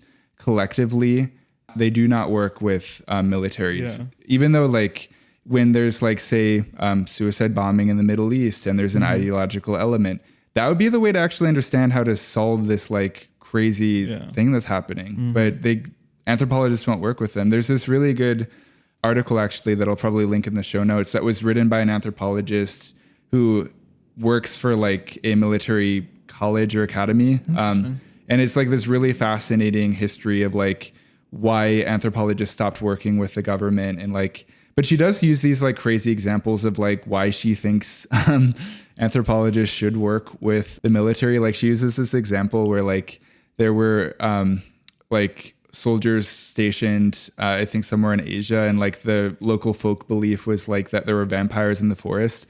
And so they got one of these like junta militants and they like hung him up and like left vampire marks on his neck. And she was like, and they were like, look, she was like, this is so great. They were terrorizing the local inhabitants into making them think that like their nightmares had come true. It's funny because like a positive like non-war case I've heard of was like, what is it? There's some like, I think iodine deficiency, I want to say, in Africa. And it's not, for some reason, it's not reasonable to get iodized salt out there. So they handed out these like fish these metal fish that had iodine in them, and you just cook them in a stew or something, and it would leach out iodine and help them out. And they gave out the fish to people, and they researched like what animal to make it, and the fish was just the best decision. It had the most like positive cultural connotation. And then they taught people songs involving the fish and all that, and how it's like good to have in a soup and all that. And they taught kids like patty cake games and stuff like that. Like they made it a cultural like thing. So effective. Yeah, for public health reasons. Yeah. Not convincing people that vampires are real. Like, yeah. But yeah, I wouldn't. The FBI negotiators, I don't think they don't have the right strategy. No. Yeah, it seems like they're kind of terrified of another Waco, and you can see that in their reaction to the Bundy Ranch or the post office takeover. I think that was outside of Bend, Oregon, or like you guys heard of Elohim City? No. Yeah. Is this going to be another Waco? It sounds like another Waco. It could be the next Waco. Man. So they've been around for a long time. It's just like a Christian identity, white nationalist kind of commune. I think it's rural Missouri, I'm pretty sure. But they're deeply tied in with McVeigh and Nichols, the Oklahoma City bombers. Nothing was really ever done about that. They own a cement plant, which for some reason scares the crap out of me. Yeah, I don't know why. I don't know. Something about that seems off. That's a defensive material, not an offensive material. But still, they could be building a killdozer or something in there. You know, and it's 150 guys just out there in the middle of the woods. They're armed to the teeth. They have connections to all kinds of weird Aryan Brotherhood guys, and I think there's just this feeling that like nothing to be done about that. Yeah, we can't do another Waco. Because it'll cause so much reactionary bullshit, you know. Yeah, we just have to let them do their thing. Yeah, you kind of have to. Yeah. I think those things are so fragile. You can just kind of wait for it to implode on itself. Just skimming the Wikipedia article there, I think they're all on meth too as well. There, yeah. I think someone's gonna try and grab power at some point. Like sometimes you just gotta let them burn themselves out. Oh man. I do want to circle back to Oregon. That was a long tangent in a way, but I do think that like okay, a flashpoints that could lead to conflict or civil war. Oregon, I think, is the most politically polarized state. If you think about Portland, Oregon, and the sort of like long history it has with like very far left ideas, and then also the paramilitary organizations in the eastern half of the state. Yeah. I think that there's like this really strong tension, and so the greater Idaho movement is the right-wing people, you know, who think that they're not being represented. But yeah, I do think that largely a broader conflict, like a civil war, would need to happen between states. But Oregon is the only state and place I can think of where there's like tension within it that I think could like materialize into something broader. Yeah. It's funny because like, yeah, their left is more left, as we just know from headlines that come out of Portland. Yeah. But their right is more right because there's just this strong tradition of like, a local anti-government creed. Things. Yeah, I didn't know about that until like, but everything just seems to happen there. Washington is almost the same dynamic too. Yeah, where it's there's a couple of large cities, and then the rest of it is just disused logging towns. It's just maybe, but they have Spokane in the eastern part. Yeah. Oh. Yeah. Oregon doesn't have like a major city, but Spokane is like pretty far in the interior. Although I think they have a Republican mayor. But yeah, do either of you know about the like occupation of the Malheur National Wildlife Refuge that happened in Oregon? No. What was that? But yeah, you shook your head, Patrick. But yeah, I think if you contrast that to the Capitol Hill Autonomous Zone in Portland, just like two separate dreams of like what society should look like within the state borders of Oregon. Oh, the leader was Ammon Bundy. Wait, this was in 2016. So yeah, the 2014 Bundy standoff. Yeah. Yeah, I think because this is why I hate them so much, the Bundys, is because they're not like, they don't really care about their thing. Like once they became like internet celebrities, they kind of like forgot about the whole ranch. I doubt they do any ranching anymore is my theory. And now they're just like, you know, right-wing celebrities who go around causing trouble in other unrelated places. And I feel like it should be a conservative thing to care exclusively about your little patch of land. You know, like they've lost the plot. You can't be a touring conservative in that way. You should be concerned about your roots and your heritage. Like, yeah, that is kind of their whole thing as conservatives is this is our land. We've been here forever. We've been using it to graze. Yeah. You just hop over to their state and you're like, yeah, it's this guy's land. Like you just kind of like parasite off other stuff. Like yes, they do have common overlapping goals. They're like fighting a million different fights that are very similar, but I never fully understood the roots of the of the second one they did in that nature, because it was what they took over a post office that was in like a national park or some shit. It's so lame. Yeah, like that's not farming land. You can't really do. I mean, I guess you could clear it, but like you don't have a use for that. I'm just picturing like an armed occupation of that like parking lot visitor center of the Grand Canyon. If you ever visited the Grand Canyon, it's like there's a gift shop, there's a bathroom, there's like a place to eat a picnic under shade, and it's just like, this is ours now. The federal government can't take this, and it's like, sure, okay. Yeah. No, I didn't follow either of those incidents very closely. I tend to actually personally avoid culture war issues, like anything that I feel like is in the media trying to make me dislike one half of the country. I just shy away from it, even with local news, which this people aren't as aware of. But like, I feel like local news is just as centered around hate as like national news. Like what you see with like anytime they're trying to make housing for poor people, you know, they do a news story on it in the local news, and then they're like, oh, look how bad this is. Like, and this is a number you can call for your local representative. It's like they would never do anything for the greater good. It's all just like being a hater. And all local news is run by these large, like Sinclair News and stuff like that. So it's not really local anymore. Syndication. Allegation. Yeah, it's syndicated. Yeah, syndicated. And that's kind of the neat thing about Chicago news, is that it's Sinclair outlets, and they're all sort of in lockstep.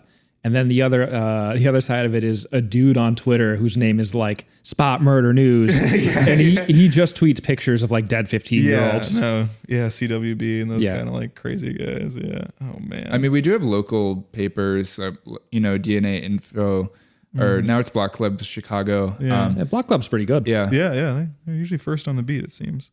Yeah. And then so there's like a mini Idaho being a mini civil war inside America, and then broader like state secession things. We talked about Texit briefly. Yeah. That's always the first thing you should talk about when it comes to states seceding. So Texas's whole thing comes from like, you know, they always say, oh, we're the only state that was actually an independent country before it was absorbed into America, and that's why we can fly our flag at the same height as the U.S. flag. Not true. It's not true if you look at flag code and all that stuff. But I have seen people do it in like Texas. It's just like a rumor that became true, essentially. Yeah, it's the flag code is made up. Nobody's enforcing that. But I see why people want to believe that, this kind of like real recognize real thing where like America's like, you know, we had a revolution too. So Texas, little brother, you can get in here. But no, and then like Texas always planned on joining the U.S. Like their leaving Mexico thing and declaring independence that's just a necessary interstitial step to joining the U.S. Like, I never thought they were going to be self-sustaining or anything. But like many things, it's just the cultural myth is now larger than like the actual origin of it. Yeah. I don't know why they've coined the terms Texit and Calexit, because Brexit itself was kind of a flop. It has not helped them or their economy. Yeah, I'm sure they have their own like workshop fun names for it. But yeah, and any... they should name it like Texplosion or something. Texrad. Something cool and hip. But any like state secession thing, this is not me being like Russiagate brained or anything, but if you look, it is oftentimes a lot of Russian money getting funneled into it, because it's just one of the most cost-effective forms of statecraft. It's just to fund secessionist movements. Like Russia just like tosses money, and then those people do all the work basically. Like, because you have true believers. Like, I'm not saying these people in like the Cascadia movement, that's where they want the whole West Coast and Northern California, basically the northwestern corner of the country, and the southwestern part of Canada, like Vancouver and stuff, to all split off from both countries. They think that, like Portland and Seattle and Vancouver have more in common than those places have with elsewhere, which is just... It's true. Really? You think so? Yeah, that's true. Well, not culturally. It's all just the same. It's all... No, but there is like... They do have a general vibe. Yeah. And on general vibe, we have decided to I mean, honestly, like I don't particularly like the Pacific Northwest. I haven't been there, but no, I do think that Vancouver, Seattle, Portland, they're very similar. Yeah. I mean, it's not going to happen where like both sides will secede at the same time and join each other. But like, yeah, it would make sense if that was a country. Yeah. There's that thing to split, California into like 5 states? 6 states. 6 states? That was almost on their ballot, but like I think it was ruled unconstitutional. Or it just didn't happen. But yeah, I mean, it seems like it's easier for new state. No, it's actually not. None of this is easy. Yeah, no. It's like because we're at an even 50 and we shouldn't fuck it up. Yeah. Something I the book I mentioned last week that I just finished, the 500-page book, The Dawn of Everything, something that the book goes through over the arc of it is basically like the way we think about human history is like, what's the origin of inequality? But actually the question we should be asking is how we got stuck. Because if you look at the history of human civilization, politics was very flexible. You could reimagine governments very easily. And there was a new party emerging every 10 or 15 years, and then it would crash and burn out. Like, But no, even prior to that, I mean, like people who lived in smaller scale societies, they even over the course of the year, they would go from like being an egalitarian society to one that would be like ruled by one individual based off like the type of how they're getting sustenance, like farming or hunting. That's so interesting, because I guess that is like prehistory. Because we think about modernity is the rise of the idea that your children's lives will be markedly different from yours.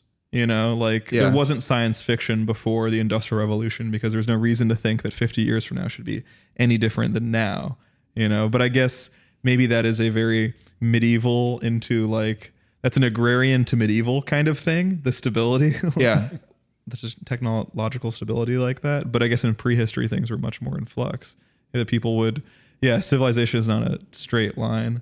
I'm sure David Graeber touches on that, but like, it's not a straight line from we're hunter-gatherers, we're agrarian now, time to build a pyramid, like that kind of stuff. Like sometimes like in Göbekli Tepe, like in Turkey, like places just might have emerged into a civilization like, this doesn't fit our needs anymore. And then not go back down. Even the way that I'm saying up and down is a very like coded way to talk exactly about civilization. Right. He undoes the myth that like, it's a straight like line. Society has followed a straight linear path. The civilization technology curve, like basically where you unlock different things like animal because like husbandry. even agriculture, the agricultural revolution is a myth. It took 3,000 years for them to actually like develop proper agriculture. And then once they developed it, it wasn't even like widespread. Like people would prefer hunting and gathering to agriculture. Yeah. It's like a tool that is good in some environments. And then we just try and apply it to everything. When all you have is hammers, all your problems. But no, I probably said, okay, finally after the third episode where I talked about that book a little bit, I think I might be good. But his ideas were so great. Yeah, I'm actually people love that book. I want to read it now too. Yeah, I'm about to do a book club next week. Some of our friends will be there. So I'm looking forward to it. Yeah. I want to talk about geopolitics in a second, not too long, but I'm trying to think of like what domestically in America we can talk about more with regards to the Civil War. We've talked about resources, like yes, like all the agrarian places are going to have more like raw materials and stuff, minerals and all that. I will have to say a Civil War would really probably get us to make things domestically more. Yeah. You know, we'd have to. But military hardware is one of those things that is still made in the U.S. If you think about that. Yeah, one thing with the movie that we watched, I was like, why are they wasting so many bullets? Like they must be like scarce. Like how do they have so many? I was wondering that too. Yeah. So like bullet production is still up, I guess. Yeah. I mean, they're at war. It would be a priority. Yeah. Yeah. That'd be interesting to see like these like in a wartime, I don't know. We might have like a backlog of military hardware to use, though. You know, like, yes, we're fighting. We're wars giving it all to across the Israel world. and Ukraine. Yeah, no, I guess we'd start pulling that stuff back. Like, no, we need that here. But like, no, it's like some of the things we're giving away to both of those countries. It's going to take years for us to get our supplies back to the same level. Yeah. One of the consequences of monopolization in our society is also with defense contracting. Costs have gone up so much. Like these missiles should not cost like $50,000. Oh, the Javelin missile that shoots off like that. Those each cost $120,000. There's no reason for that. It's just because of like corruption. When was the last time you heard somebody called a war profiteer? Like that was a phrase that was thrown around constantly in World War II. Oh, and now it's like, no, those are treasured people in our society. First of all, not a war; it's a regional conflict, and we're not really involved. We're just selling them arms. Yeah, no, war profiteer. Yeah. I haven't heard anybody called a war profiteer in the modern era, maybe ever. What about, I feel like Musk might have done something here or there. I mean, he has like he gave Starlink to Ukraine, but I'm not a Musk fanboy. I don't actually know what he's doing. I don't actually want to know, but I wouldn't be surprised if he in some way could be construed as that. He's a culture war profiteer. Oh, he's losing money on Twitter. So No, him being in the culture wars has cost him billions. Yeah. Yeah. No, he's in it for the love of the game. He really- the love have you- of bad memes. Have you guys seen his Twitter? It's just him retweeting stuff from Lives of TikTok, being like, "Wow, Yeah. geez. it is hilarious." There was a good video this week. I posted it in our Discord, but no one actually replied to it. But it was of this woman in Bakersfield. Did either of you see it? Oh yeah, that was insane. In Yeah. Bakersfield, California. Yeah, just like a woman at a city council meeting talking about Israel, Palestine and stuff. Oh, and then she yeah. gets progressively more and more like wild until she's like, we're going to go to your homes and murder you. And Yeah. then she leaves. And the No, way she says it- Jesus would kill them. Oh my God, I skipped that part. She comes yeah. off as like kind of afraid and nervous the whole time. It's so funny seeing people get these big mic drop moments because the average person is just not. They're not fucking She ready just for reads it. us so like professional managerial class, you know, Yeah. and she's like, I'm a revolutionary now. That's like, who's that woman, like that lawyer who threw a Molotov Oh, yeah, the lady cocktail from during Brooklyn. like George Floyd and stuff. And He then was there like was a DA or something, right? yeah. And like, she's just so shocked that like, yeah, that's like firing a gun. Yeah. It might, the mechanism might feel a little different, but in the court of the law, that's a gun. Like Yeah. you wouldn't shoot a gun somewhere and expect not to get consequences. I knew a dude who smacked a cop in the head with a skateboard during the Floyd protests, and like I think like last month he just got off of house arrest. It's been a huge thing, but there's been like Vice pieces on him. That's insane. Yeah, and it's like it's How do you- sort of how do you- assault how with does a that not deadly register man. Like, as wheels through the air? You're just not like I am going to so much Yeah, jail dude. after this. Like, Yeah. During the Floyd riots, my ex-boyfriend wrote my name and my number on his arm. And then he went downtown and threw rocks at cops. But like he just sent me a picture of his arm and was like, I'm doing this. And I was like, what are you doing? Yeah, I would have been like, I was like a little bit, I felt a little bit warm in the heart from him writing my name and number on his arm. But no, I would also have been extremely annoyed. Like, you want the police to call me if you get arrested? What am I going to pick you up in my car? I don't have one. Okay, what? There's nothing I can help you with. When people so clearly want to get arrested, that is just such pick me behavior. There was a group of IIT students who got like arrested. I forgot what they were protesting. Actually, I forget even what political issue it was back then. This is pre-George Floyd. I'm trying to think what happened between 2014 and 18. maybe like G6 or whatever. I don't know. The It climate? was too late. Who knows? But yeah, they were just like, oh, you could just tell they were overjoyed to get those like photos of a police grabbing them. It's just, ugh. I wouldn't mind getting grabbed by a cop. That's But just I your feel good. uniforms thing. Yeah. Yes. Correct. Yeah. I did once get patted down going through an airport. It only happened once. That happens to me. Should I say that I've been to Israel? But yeah, I got pulled aside in security when I was going to Israel. I'm like, this is because I'm blonde. They get me every single time, and my theory is that they do anybody who looks Muslim and redheads. Oh, Yeah. It's redheads. Yeah. God, well, these agonies never cease for the American redhead. First, they say you have no soul after the South Park episode came out, and then the TSA bullies you. I think. Nah, never mind. There you go. I don't want to talk about the South Park guys. All right. Yeah. I mean, I do like South Park TBH, but yeah. So geopolitics, like if America did implode, this wouldn't be in a vacuum. The movie didn't touch this at all.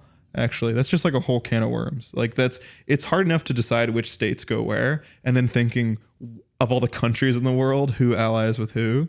I feel like the I movie love- mentioned Canada once. Oh, Yeah. Canadian money is worth tons. Oh, yes. Because they're not having a civil war. Yeah, 300 Canadian, and the guy's like, damn, respect. Yeah. No mention of Mexico, which I found a little interesting. Yeah. The border crisis is such a huge deal lately, and also like, who is Mexico aligning with? They're a huge producer of food. Like, Yeah. who are they going Takis. That's a big source of Yeah. my diet. But we're also a big producer of food. That's pretty much the only thing we export We're is a like big- food. We're a big producer of like cattle feed and shit. I don't know how much Corn. real food Yeah, rural yeah. America is producing. It makes soybeans, Yeah. and like No, red we have a meat. surplus. I mean, maybe you're right though that like the majority of the food we're exporting is cattle feed, but we have a surplus. I remember The Day After Tomorrow, that movie. Climate change gets reversed movie and everything becomes cold. And then there's a scene of Americans all flooding into Mexico. And that was just such like a wink wink moment from the movie. Like, makes you think, like, Yeah. I don't know. Movies were kind of bold back then. That movie sucked though. It's just Dennis Quaid. And Jake Gyllenhaal in that, I think, as well as his son. But yeah, ever since I saw him in Nightcrawler, he creeps me out. He became the character so much that he just scares the shit out of me now.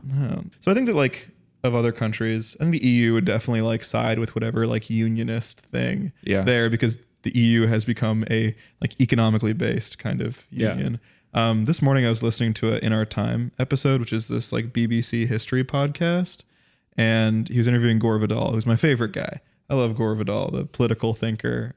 Passed away in 2012, but he's just this very patrician manner, and he talks in this kind of like upper class tone. But he's always condemning the banks for everything. And he was talking about how like the EU is like the ultimate modern state, formed by bankers first and politicians second, basically, of a unified currency. And so, yeah, imagine like the EU bureaucrats and all that would totally side with this, like, you know, more American left leaning, Boss Wash corridor, as I said, like urbanized city thing. But you're still falling for the general trope of like, default second civil war is South seceding again. Yeah. The this potential urban. I'm saying urban left leaning places would go with Europe. Oh, okay. That kind of thing. Not too much regionalism, but just. Is it even clear what the urban left leaning places think of the third term president? Who isn't Trump. Like they might be in support of Western forces. They don't go into it at all. That is true. Yeah. They leave it so open. They start in New York, but like they show up tons of people biking in that one scene. You catch that? Like kids going to school or something, being escorted. Fuel shortages, probably. Yeah, fuel shortages. Yeah. And like this is the apocalypse. People I would love a second Civil War film from this director, but I doubt it would happen. I feel like what they could do. I mean, just one of the trailers was that we saw before the movie was like A Quiet Place, Day Zero or whatever, which is the classic thing of like, all right, we've built an interesting world that isn't fully explored. Let's fully explore all of it. Just reduce any kind of mystery, anything that you could kind of wonder about after the movie. Spell it all out clearly. I noticed they showed the monsters in that trailer so much. Yeah. Isn't that the whole point of The Quiet Place, is that you don't really see the monsters? I thought that was what made it scary. No, I always get confused with Bird Box too. It's just because I don't like that premise. It's kind of dumb. It just sounds like a cool. It should have been a like, what's it called? Twilight Zone episode. Yeah, like a single shot TV episode. This is also like The Purge, where they just like, all right, let's like go like pre-purge and then like the final purge, the first purge, like all these different things. And sometimes like the ideas in your head are much more interesting than like where they decide to explore it. You know what I've always wondered about The Purge is are there people doing non-murder crimes? Yeah, like the is anybody thing, robbing a bank or whatever or something like that that's during a violent crime there. But like, are they doing insider trading just on that one day? Yeah. And then if they have your emails in court, you'll be like, actually, that was on the Purge day that I told him that. That's fine. Nobody in The Purge is ever backing a backhoe through a bank vault, and that's what I really want to see. Also, pollution. All companies would just hold all their pollution for the whole year and then just dump it all into the Colorado River dump or something nuclear waste in one day. Be like, oh, we're fine. And then if it was like an authoritarian despot taking control of some part of America to cause a civil war in that situation, he'd probably like be in good company with other just like random despots across the world. Yeah. Like as we kind of saw just recently, like as these right-wing like authoritarian or authoritarian light people kind of arise, like they all kind of have this like buddy thing, like Vladimir Putin and Duterte. It's kind of, again, recognize real type of thing. I recognize Duterte as a straight edge person. Oh, you know that about him? Oppressively so. Like, to other people, he's like, we'll just kill the drug addicts. That's something I have in common with Duterte and Trump is none of us drink alcohol. Yeah, Joe Biden doesn't. I think we're all lifers. Yeah. I like, for me, straight edge, I say that because I can't say sober, because sober implies that I've ever had alcohol or like. And no one knows the word teetotal, which you could say. Straight edge implies that you like punk rock, though. I know. So you get caught up. I've never listened to it. But yeah, I do believe that Trump doesn't drink. There's been some like conspiracy theories on that. I don't think he does. I don't think he does. Why would you not believe it? What? Why would anyone not believe that? He like lies about other stuff. He could lie about that. It helps his image. It's a nice story with the whole like, seeing his brother die of alcoholism, so of course he wouldn't. But I do believe he doesn't drink. I do believe that he eats tons of like Fenterzamine. It's an odd European diet pill. cough syrup. Yeah. And I love that he like, if he hasn't been drunk before or something, I love that like this is his like, this is totally different. This is just having cough syrup all the time. And he's like fucking tripping or something. Yeah, the diet pill thing I've always strongly believed. He's jacked up on not Adderall, but something a little lower grade. He's weirder. just in general like frozen in the 80s, so it would make sense if he's still doing like if he has the last supply of what was it called? Yeah, Quaaludes. Yeah, he's like holding on to this Quaalude hoard. I saw a pic recently where he looked very thin, and then someone said, "Is he on Ozempic now?" I think he is. He's dropping it. weight. It is crazy. Did you see him in the Chick-fil-A thing? Oh. Looks completely different. Yeah. Wow.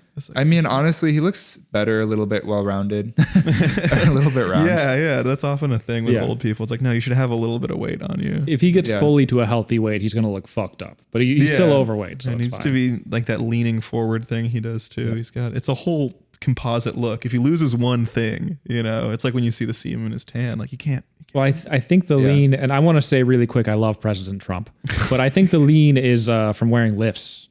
Oh, he's got like 3-inch lifts, he's 6'2". What the? He's 6'3". What He's not.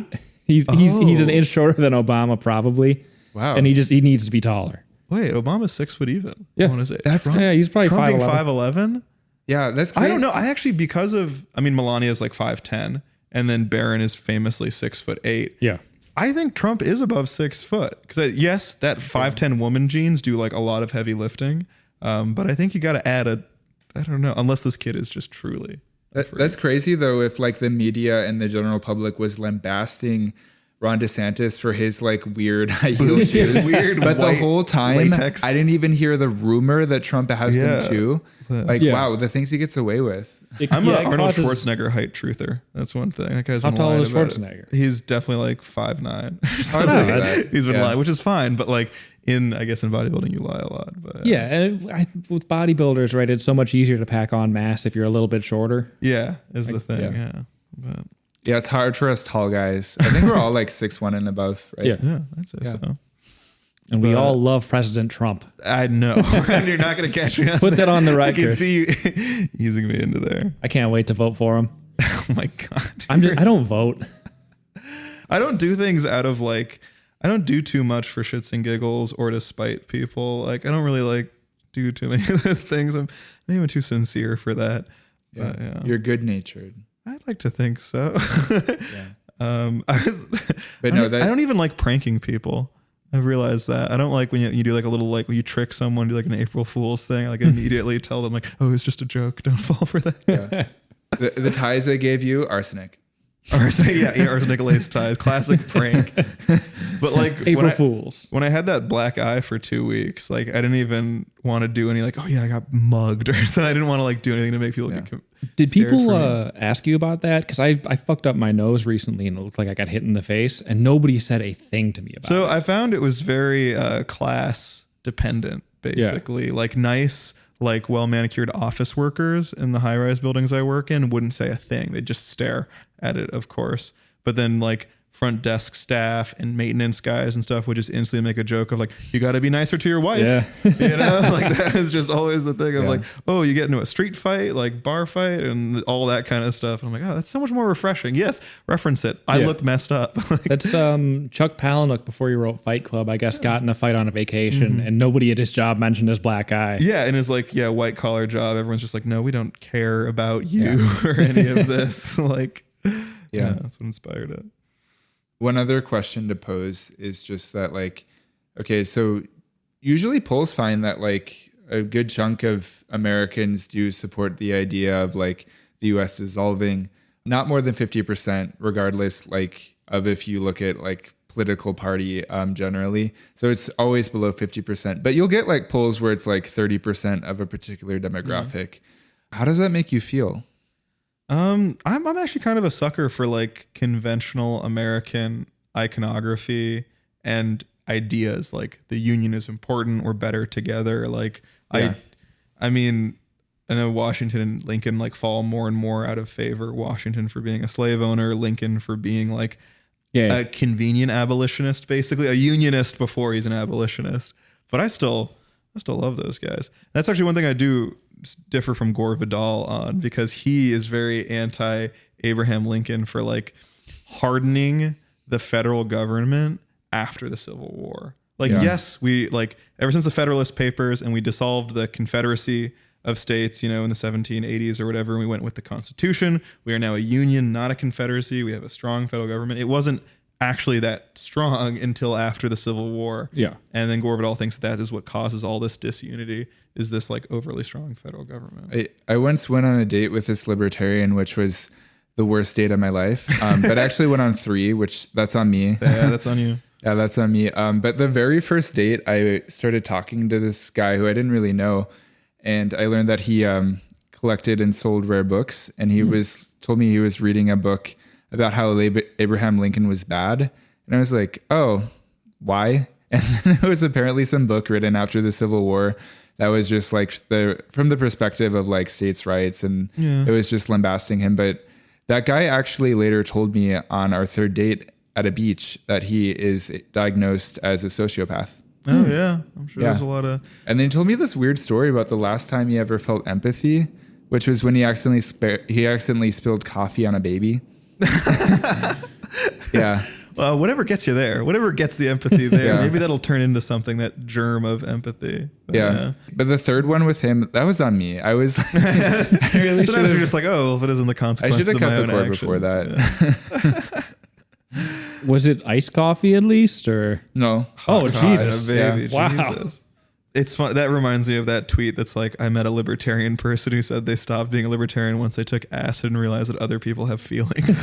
Yeah. No, this guy was a libertarian in a sociopath way. Yeah. I think that maybe in high school had like a light, like Reddit libertarian thought. It didn't turn into anything. I have a terrible libertarian streak. And it's I'm like building one now with my approach to like zoning and stuff. Yeah. But like, dude, food inspection should happen. This actually dovetails into something I didn't know if you're going to touch on, but I had it in the docket of like, if another, parallel United States formed that was more conservative, I am morbidly curious about like a more libertarian government. Like the rules that we have, like OSHA and safety and like food inspection, highway safety, like are they written in blood? Yeah. Like, because intuitively we just want to do what makes us the most money and is the most convenient. And then through death again and again, we like whittle out like what we should actually be doing. Yeah. And so I'm curious, have we overcorrected?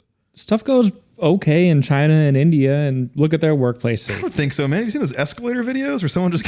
Oh, God, those are great. No, I like a country where I can confidently step on an escalator. Like, I love our robust safety and inspection system. We'll have more kids. It's, it'll work itself out. It was... Yeah, I guess I know some of these stories from my family of like, oh, yeah, you're like... your great grandpa's uncle only had one eye because he was on a pogo stick as a child, and those things from back in the day. It's like shot up and just gouged his eye out, basically. Yeah. Like that was just like a normal thing that would happen as a kid. Yeah, kids used to die from lawn darts and drinking out of the hose. Yeah, and like, oh man, someone told me like this is a story from like the 70s or something, but before, this is kind of building nerd stuff, but ground fault circuit interrupters, which is why the circuits in your bathroom look so weird. They have the 2 buttons on them. Oh yeah. Yeah, before those, like, and before safety switches on like toasters and stuff, like family from my grandparents' hometown like lost a kid to a toaster in a bathtub type of thing. He wasn't doing it on purpose. It was just... Well, he was just making toast and taking a bath. I'm trying to... Hair dryer? Maybe it's hair dryer. Yeah, or something. That makes a little more sense. That's a little more reasonable, but he didn't understand what he was doing. And so I like not that we need to turn society into this crazy hug box that protects us from everything, but like... Yeah, I used to be someone that like, I thought we should live in a planned economy. I actually which I think is reasonable given climate change, to think that like we need to stop accelerating our consumption. And the way to do that is by planning things and limiting consumption. I mean, maybe that's the best path forward, but I do believe in market forces now, just from learning about the housing market. It's like we limit supply for no reason. And it's had like deleterious effects on everyone's interpersonal lives. It's making everything more expensive, and it's like limiting people's freedom of movement. It's like bad. And so, yeah, I do believe in market forces now in a way I never expected to. Yeah, I don't know. I've been thinking, I think so much about the housing market because you and I are these like urbanism obsessives and stuff, but I've gotten a lot more abstract with it. With like, I always say that thing of like, in America, we believe 2 opposing things. Housing should be affordable and it should always beat the rate of inflation. And so I realize like, I feel like the problem is it's such a spiritual problem. Like this is what happens when you build things on a paradox. Yeah. Like this is, I think I always go back and forth about like how much hypocrisy I can accept in my own beliefs. I'm like, you can have a little bit of hypocrisy, you know, like you're human, you're allowed to just contradict yourself, but countries are not. Like we need to firmly like base our opinions on that. Cause like what happens when you base your economy essentially on like a lie is that you have to create other lies to make up for it. Like the young people like us, we want the housing market to crash so that we can hop on, you know, but the federal government will do everything in its power to prevent it from a crash, to like, you know, like have this correction on it basically, because we're all reliant on it. If reality happened, it would screw us over. We have to hide from it. Yeah, because like if housing prices go down, things like pension funds, tax increment financing, like those districts don't work anymore. Yeah. It's like it has to go up for like our financial tools and mechanisms to like succeed. If not, like no one can envision how bad it's going to get. Yeah, we've built a complex around it. And like maybe we hadn't financialized it so much, we could like there'd be a way to ease ourselves off the cliff. But now it's just like, what do we do? Like there's no choice but to keep doing this. Somebody told me recently, and I didn't think about it hard enough to know if I believe it or not, that high housing prices in a way are kind of protecting us from foreign investors. Because in any real economic crash, I'm poor too. I'm not buying a fucking house. Yeah. The Chinese investors are sweeping in, buying up half the city, and then it's kind of done for me. That is true. I was hearing like, so right before housing really took off in Las Vegas, back when it was still cheap, there were Chinese investors going around buying up tons of stuff in cash, basically. And then my mom benefited greatly from this. Like she got in at the right time. I guess must have had a bit of Chinese investor or something, and then sold her place for that. But my mom actually had to deal with a Mormon price fixing cabal. I guess we lived in a very Mormon neighborhood, and I forget what it was. Like she kept on getting lowballed by Mormons. They were trying to, you can say artificially or not, but they sell to each other for lower prices in a bid to like keep property values kind of down to reduce their tax burden and stuff, which actually sounds kind of cool, but it wasn't benefiting her in that way. But I don't know. They have high societal trust, so that reduces costs. Like there's a financial value to trust, basically. Yeah. I haven't told you this, but I have this like estranged uncle. I'm not blood related to him, but he's very wealthy, lives in the Beverly Hills, like on the hills, but he owns hundreds of rentable units in Nevada around Las Vegas. But yeah, that his behavior, like the way that he has used the housing market to his benefit, it's like he's not building more housing. He's just like buying existing housing, slightly upgrading it, and then like extracting rent, and that's all. Yeah, it's like people like him shouldn't be able to profit in the housing market. But when things are, there's so much money to make, it's like, Every so often you do meet like what I call like a cartoon villain landlord, where like, you know, other ones are of course like the sweet Ukrainian lady renting out her basement to you, and stuff doesn't get fixed on time, but whatever. Or you have like a real bleeding heart guy. But other times you just meet these people, like it feels like a gulf of just understanding between me and them, of just like, you like, how do you like feel like a parasite basically? Like, how do you not see that, of just, especially when they have like all these random properties they don't care about, and they just like send some random guy to go try and fix them up, and they don't care about anything. Like, it's just, I don't know. And they have some other job. This is just a little like side thing they feel like they have to be in. I don't know. I end up talking to a lot of my subcontractors start doing that kind of stuff. And they almost brag about how little effort it takes. Like, it's passive income. And I'm like, then you're doing it incorrectly. If owning properties is passive income, you're a bad landlord. Yeah. Oh wait, but do you guys want the United States to dissolve? How do you guys feel? Yeah. This is sort of the final question. Yeah. I'm a no. I'd like it to stay together. Yeah. Yes. I'm a pretty firm no as well. And also I don't find the 30% figure maybe as concerning as you do. Have you guys ever heard of the crazification factor in statistics? Oh yeah, you just gotta get crazies. Like 20% of people are just fucking lunatics, and they're gonna pick a random box on your survey. Yeah, so that's a survey of like, have you ever been decapitated? And 10% of people said yes. Yeah, like that kind of stuff. If you poll people if they believe in ghosts, 45% of them do. You know, stuff like that. I do. Ghosts are real. Yeah. How do we squeeze more truthfulness out of people? Should we have a gun when we ask them things? Like, all right, gun to your head, literally. Do you believe in ghosts?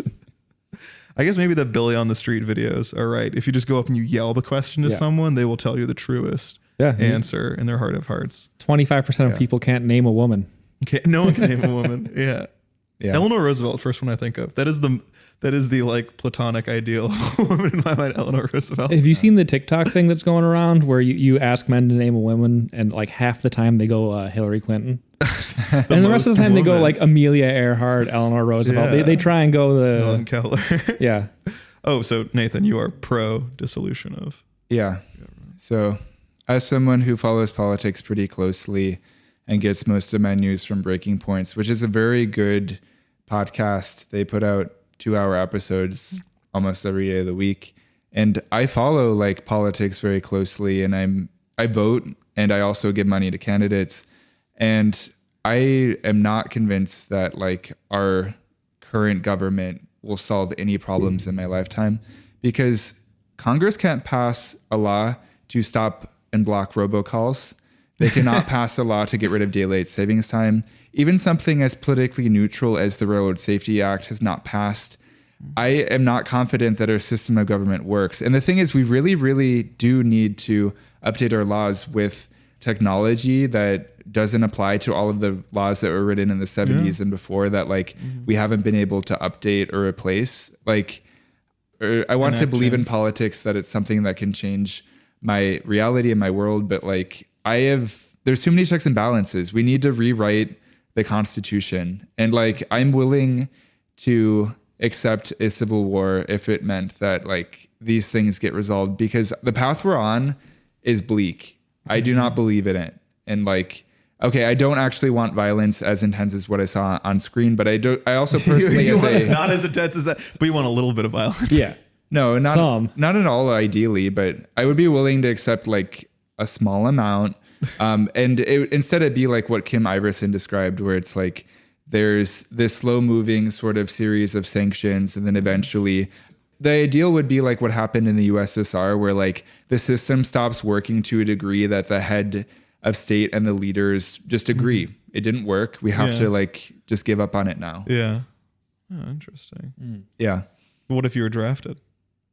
What if I was drafted? That's just something I was thinking about yesterday, is the whole like Iran Israel thing. I got thinking about the draft briefly again, but like we all talk about a civil war in very abstract terms, and like we'd want, you know, just enough violence. Like it's unavoidable. If there's gonna be violence, it should be minimized. But what if it isn't? And what if, I mean, we're all under 30. I mean, I'm not under 30.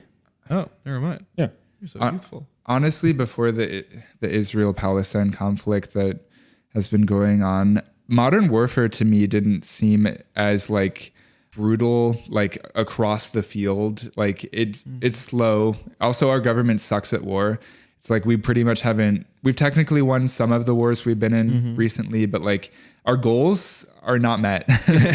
We set crazy goals. I think it could be that. If your goal is like literally like everything we do, I mean, look what we name our operations. Operation Enduring Freedom. Yeah. I always love that. But I always, you say we're bad at fighting wars. The Gulf War always blows my mind. We got in and out of there quick, I gotta say. We've messed up a lot of stuff, of course, long term, but the area was already messed up and we just kind of shook it up a bit. Yeah. Yeah. But yeah. Would you dodge a draft? Would I dodge a draft? No, I'm principled. I don't think I would. But also it depends. It depends like what the conflict is, what it looks like, what side I want to be on. Yeah, I don't want to speculate. I'm not like looking for this to happen. It's just that like I do think our government doesn't work. I think you're right on that. I'm just a little more optimistic. I can confidently say I would dodge a draft. Oh yeah. Yeah, no, I have no qualms about what the government's going to war for little old me. Oh yeah. I don't care. No, that's true. I don't know. I don't think I'd dodge a draft, actually. I don't know. My dad was in the military. It just feels like poor form. It would really suck if it's an unjust war. I'd really be kicking myself, especially if I get PTSD as well. It would be a generational bummer as well. No, I'm like relatively educated on like where our tax dollars go, and I'm not happy with the U.S. military. A civil war is different than like a foreign war, though. Oh yeah, it's like, I guess I was saying that kind of broadly about a draft in general, but all right, Civil War draft. Yeah, no, like a foreign war, absolutely not. There hasn't been a war that we've been in that's been justified since like World War II. Yeah. So, yeah. I don't know. But my fear is that like, it's not FOMO. It's not like missing out, but just like, what if people call me a coward for dodging the draft? I don't want people to call me a coward. It's a terrible reason to risk your life, but I don't know. I have my priorities all out of sort. I guess. This also might just be, I think the answer for me is different based on like if I'm in a relationship or not. Yeah. In terms of like, if there's like a woman to get away from, I wouldn't dodge the draft. Yeah. No, I was going to say like, I don't know. I feel like when I was in a relationship, I would have been like, what? Like my whole future, like I could be having kids and stuff. But now that I'm just like the dating market, I'm like, I might as well go to war. I wonder how many wars started that. Just too many single men. That's such a terrible reason to go. Because like the old joke is like joining the French Foreign Legion. You've heard of that? No. Right. So the French Foreign Legion is this thing that like anyone can join. So it attracts, like the old joke like in the 60s and 70s was like, oh, girl broke my heart. I'm just going to go and join the French Foreign Legion and show her how much she hurt me and then go off there and fight in Algiers or something. But also attracts war criminals too. Guys who are good at war. Yeah. And the French Foreign Legion, like you take a nom de guerre, you take a war name when you go there, and then you sing like a different version of the French pledge where like you pledge to the army, not to the state, which is interesting. They should keep an eye on that. Yeah, they should. They really should. But at the end you get French citizenship as well. Interesting. But yeah, it attracts this kind of ragtag group of guys, basically. Yeah. I know I personally have always been a bit drawn to the aesthetics of war in a way. I mean, I do like uniforms, and military uniforms are like aesthetically very interesting. But no, I guess it's just, I have a deep allegiance to Chicago as someone my family's been here 5 generations. And so what the city would be doing in that conflict would mean a lot to me. I'd have to think about it, but yeah. I think you're kind of right on that. Yeah. I wouldn't move. I do think I should probably live somewhere else at some point in my life a little bit, but like, it's just so, I just feel so cool being here as like a multi-generational Chicagoan. Mm-hmm. I think it would be good for you to live somewhere else, because then I think you still would end up in Chicago and it would feel much more like a choice of your own. And I think that that's important to you. I think that you like to, have agency and choice. My life is so good here though, with all my friends, like the both of you. Yeah. So I don't want to mess it up by just hopping around and chasing wanderlust. Yeah. Yeah. Oh no, there's something I want to bring up that I didn't get to in the docket. I forget what we were talking about, but basically somewhere along the line, I had written something about how like, I get along with people from the Midwest more. That there's a certain niceness that I get, that like I've always gotten along better with Chicagoans just as like because they're natives. But I just always thought that was Chicago. But then someone pointed out as a visitor, like, oh yes, you guys are nice here as Midwesterners. And I had a little bit of a reflexive reaction, like Chicago's not part of the Midwest, but no, it's true. Where like people here are nicer. We're the capital of the Midwest, and we're like definitely like much more urban and liberal and all the stuff that come kind of bundled together with that. But like, I don't know, it still has that niceness. I always remember just like my first time being alone in Chicago. I took the metro down from family in the suburbs, and I went to go to my like orientation. And I looked so confused. Someone walked up to me and gave me directions without me asking. And I was like, I think this is going to be a good rest of my life in the city. That's nice. But, I've noticed if I'm ever working on my car in my neighborhood, I can't do it for more than 5 minutes without somebody coming up to help me. Oh. Last time it was a dude who didn't speak English. We changed the tire just through like hand gestures. It was great. Oh, wow. Yeah. That's great. Not steal your catalytic converter. Yeah. Amazing. Yeah. But yeah, we're all nice Midwesterners, and we don't want a civil war. No, we do not. But this was fun to explore this week. And thank you for joining us, Patrick. Yeah, thank you so much for having me. I'm a big fan, so this has been really cool. Yeah, and he might come out with a podcast one day, which we'll share if that happens. Yeah, I'm working on a podcast, perhaps. It's not released, but listen to Gay Thoughts, all you Champagneiacs. It's the working title. Whoa, interesting. Gay Thoughts, I like that. Man, that's a lot more clickable than ours, I gotta say. But yeah, I like that. Okay. Well, bye everyone, and have a good one. See ya.